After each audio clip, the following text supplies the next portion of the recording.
recording this, that's why this is right here. So, yeah, thanks all for coming. Obviously, we're going to be talking about shoulders today, why shoulders get tight and what to do about it. If you have any questions about what I'm talking about at that point, you can just raise your hand and I'll get to you at a good time. I will be taking questions when this is all done. I'll stay as long as it takes to answer whatever anyone wants to know, whether it's about shoulders or whatever.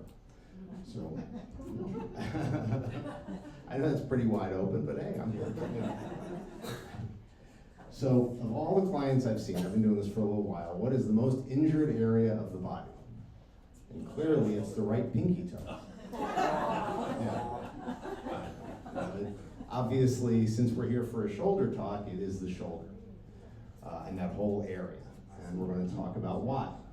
So there's three main reasons we're going to cover today. Number one is the structure of the shoulder and what's around it. Number two, daily activities is what we do every day. And three, habits. And obviously this is all kind of coming together, particularly between the daily activities and the habits. They all kind of run together, but we're going to separate them out a little bit, even though there's a lot of crossover there. So let's just touch on it real quick. So, structure of the shoulder. So the shoulder is a basic ball and socket joint, and what that means is that there's a lot of range of motion, but there's not a whole lot of strength or stability there, relatively speaking. And also what's around the shoulder, where things are placed, is also can kind of be problematic, and we're going to get into why that is. And you can kind of see this picture right here. You see the clavicle and the AC joint, that's a bone, and then the rotator cuff, which is very close to it, right underneath, pretty close. So we'll talk about why that is a little bit of a problem. So activities. So too much sitting, too much typing, too much phone. That's life these days. And that leads to this kind of a position that we tend to be in an awful lot. So that's forward head posture, meaning your head's just kind of forward from your center of gravity. Tight chest muscles, so the muscles in here, when you're in this position, they just kind of get bunched up. That also leads to an overstretched upper back, which, because those back muscles are kind of getting pulled. Tight lats, so your lats are these muscles kind of right in there, and obviously those are getting pulled as well if you're sitting in that position. And overactive and tight upper trapezius muscles, which are the muscles that kind of start right around there and kind of wind up through your neck. So all that gets tight when we sit and type and look at the phone for a long period of time. And we used to tell I'm sure many of you told your kids when they make a face like this that it's going to freeze like that. But your shoulders really do freeze like that when you're there, when you do that for hours and hours a day. So, cute kid. I don't know, maybe maybe a couple days later she was frozen like that. So let's talk about our habits. Everyday tension, we sit a lot, and again, this all leads to posture. Posture is really kind of the ultimate habit because it's something that we do unconsciously all the time, and how we feel, results in whatever posture we're in at that point. So, this kind of leads to some of those things. So let's talk a little bit more in depth. So as I said before, the anatomy of the shoulder. The shoulder is just a ball and socket joint. And as you can see, that AC joint, as I mentioned before, is pretty close. And most of the common issues with the shoulder start with the rotator cuff. And the rotator cuff has a few different responsibilities, but the main responsibility for the rotator cuff is to center the ball and socket joint in your shoulder socket, basically the end of your arm in the shoulder socket. The rotator cuff is actually 4 different muscles. It's see if I can say these and make sense. The supraspinatus, the infraspinatus, the teres minor, and the subscapularis. I did that right on the first hand. I practiced a long time to be able to do that. Now the muscles, they're kind of small and they have a lot of responsibility. And what that means is that they're very, very vulnerable to tears and strains and things like that. particularly, because if you notice, particularly in this picture, again, as I keep pointing out, the clavicle there and the AC joint are bones, and they're very close to the rotator cuff. So when the rotator cuff gets a little inflamed, or again, we get into that kind of upper, that posture where we're kind of rounded forward a bit, the rotator cuff actually rubs up against the clavicle, and that can lead to impingement, which is a very, very common shoulder injury. And eventually, if that's not corrected, it can lead to tears. Okay, so that's the rotator cuff. And then let's talk about the thoracic spine. So your spine has four basic sections to it. The lower section is the sacrum, then the lumbar, then the thoracic, and then the cervical. When we're talking about shoulders, mainly the thoracic spine is what we're going to be talking about. Then the thoracic spine, the basic function of it is movement. So rotation, we're going, side to side, or extension and flexion.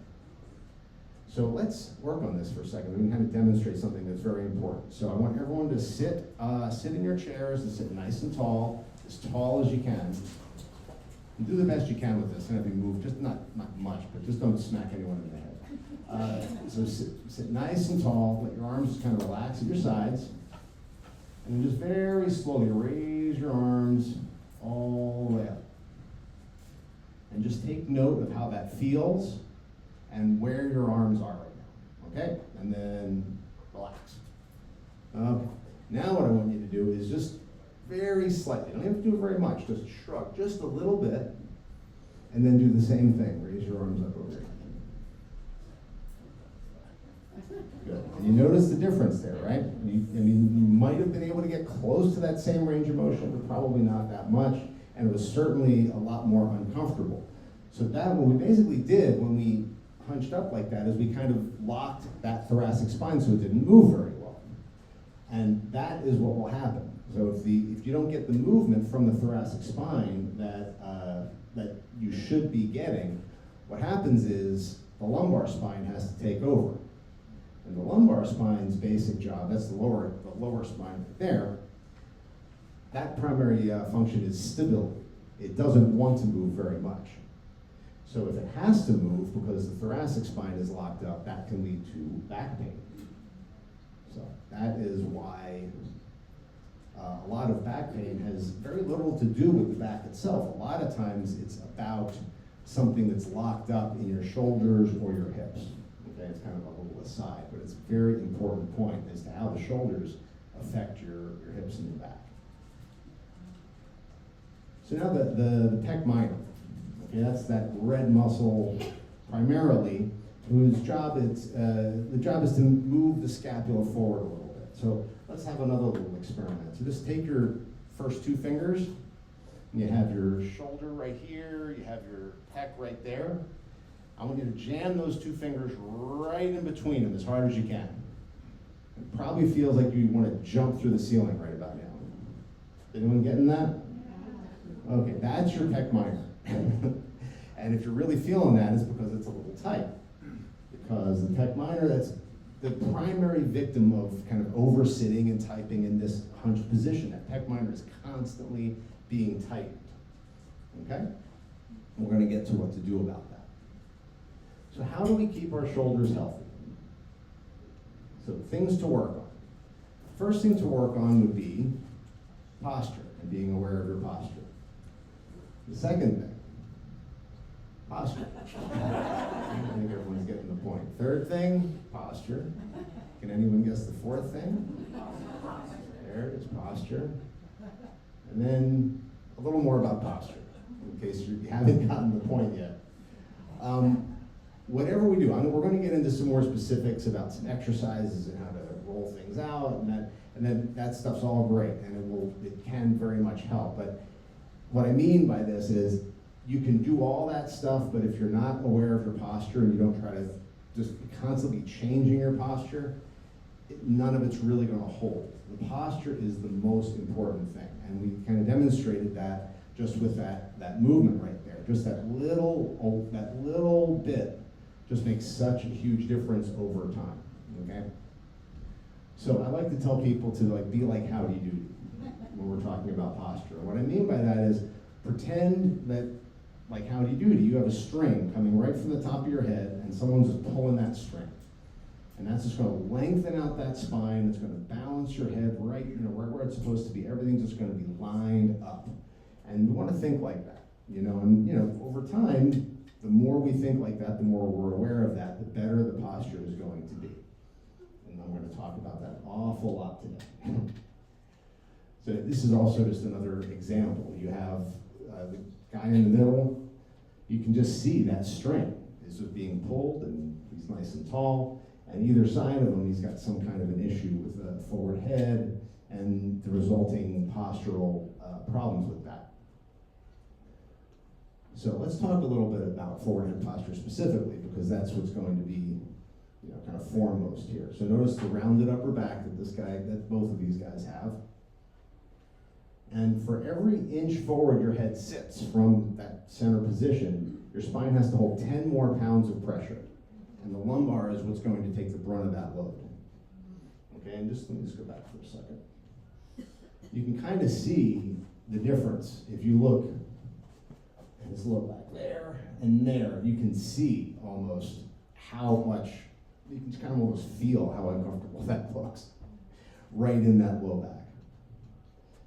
Okay.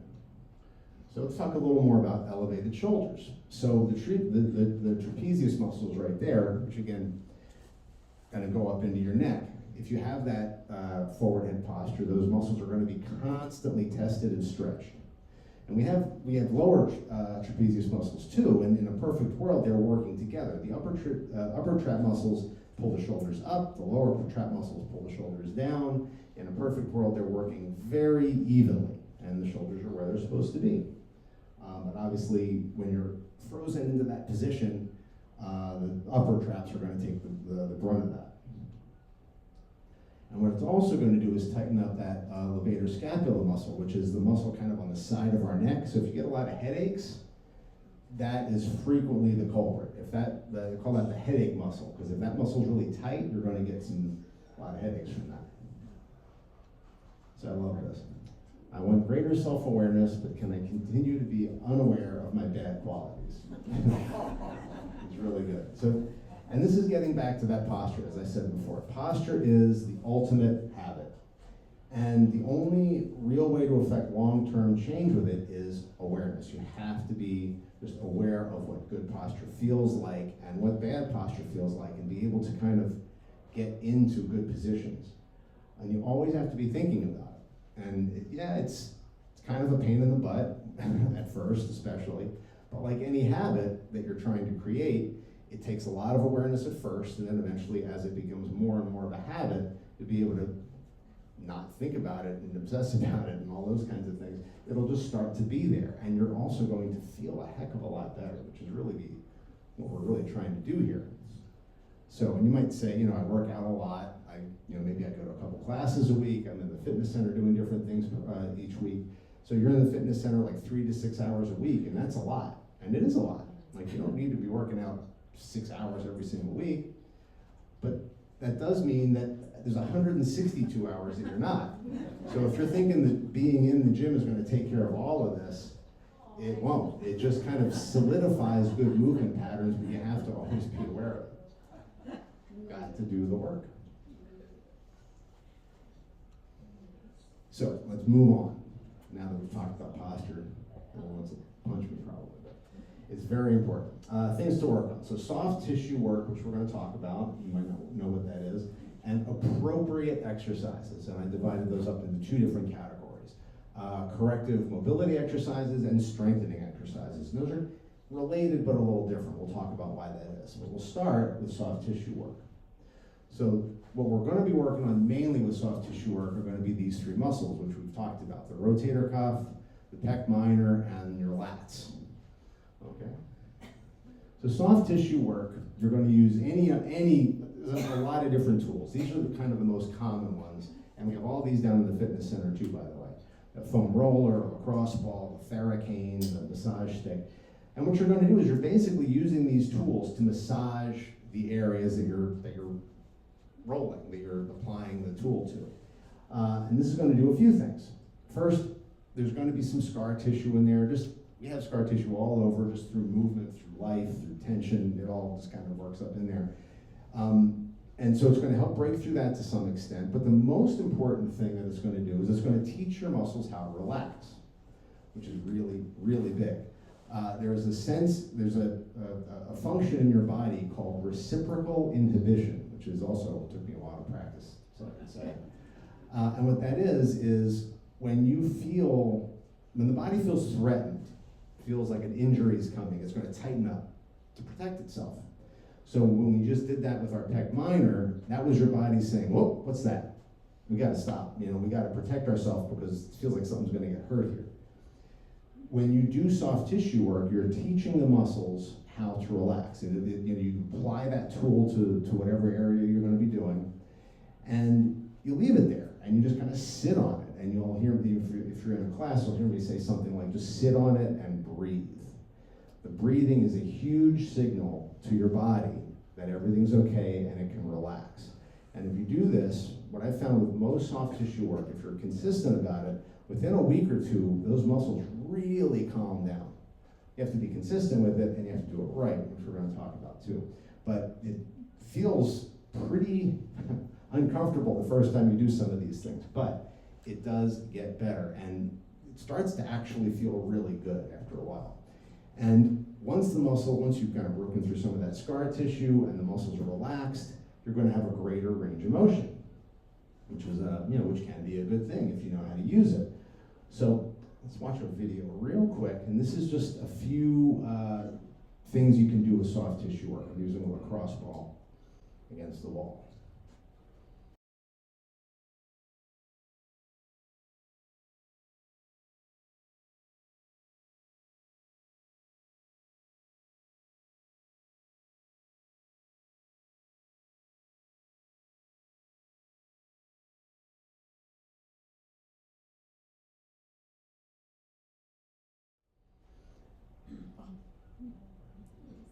So this is very quick. Obviously, I can show you, if you want to come down to the fitness center, I can show you this in a little more detail. And also there's a lot of videos on the blog, including one that I'll show you the link to, which goes into a lot more detail about this.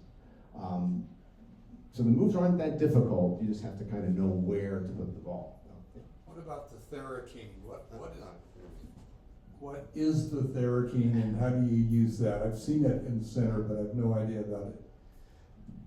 That is a good question. The Theracane is, let's go back, that cane thing right there. Yeah.